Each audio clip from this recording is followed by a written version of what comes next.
हल्ला करून गंभीर जखमी केल्या प्रकरणातील आरोपींचा जामीन मंजूर। यात थोडक्यात हकीकत अशी की दिनांक 9/12/2025 रोजी यातील फिर्यादी मोहम्मद साब जावेद साब शेख राहणार 513 राहुल गांधी झोपडपट्टी सोलापूर यांनी आरोपी नामे समीर उर्फ अब्दुल्ला रोकडा, जिलानी शेख, सिकंदर शेख, आसिफ शेख, शाहीर शेख, दाऊद अशफाक शेख राहणार मुस्लिम पाचापेठ यांनी ते चालवत असलेल्या इंस्टाग्राम 04 या ग्रुपवर काय येत नाही म्हणून फिर्यादीस दिनांक 9/12/2025 रोजी सायंकाळी 6 वाजण्याच्या सुमारास बाहुबली कार्पेट समोर समीर रोकडा, जिलानी शेख, आसिफ शेख, सिकंदर शेख, शाहीर शेख, दाऊद शेख व इतर 10 ते 12 लोक यांनी विटाने लाकडी दांडक्याने मारहाण केली। तसेच समीर रोकडा, आसिफ शेख व जिलानी शेख यांनी त्यांच्या हातातील चाकूने फिर्यादी व त्याचा मामाचा मुलगा सुफियान याच्या हातावर कपाळावर वार करून गंभीर दुखापत केली होती। त्यामुळे जेलोड पोलीस स्टेशन येथे गुन्हा रजिस्टर नंबर 715/2025 अन्वये BNSचे कलम 118(2), 189(2), 189(4), 191(1), 191(3),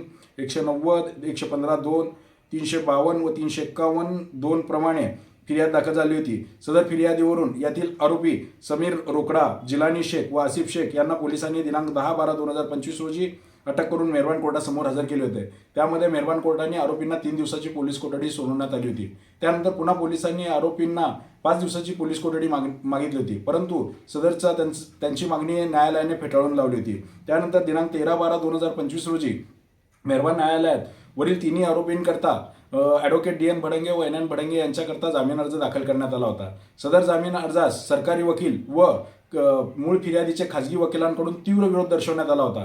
सदरचा घडलेला गुन्हा हा अत्यंत गंभीर स्वरूपाचा असून त्यामध्ये यातील मूळ फिर्यादी व साक्षीदारांवर गंभीर दुखापत झालेली आहे व त्यांना 35 टाके व 13 टाके असे टाके पडलेले आहेत। त्यामुळे यातील आरोपींनी केलेला प्राणघातक हल्ला असल्यामुळे त्यामध्ये वाढीव कलम 307 IPC प्रमाणे दाखल करण्यात यावे म्हणून अर्ज सुद्धा दाखल केला होता।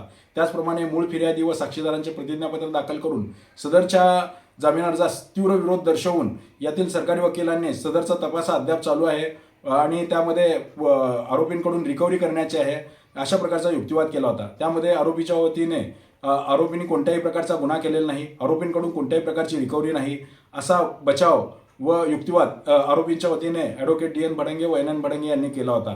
सदरचा युक्तिवाद ग्राह्य म्हणून JMFC श्रीमती मार्डेकर मॅडम यांनी आरोपींचा आज रोजी जामीन मंजूर 25,000च्या रकमेचा जामीन मंजूर केला।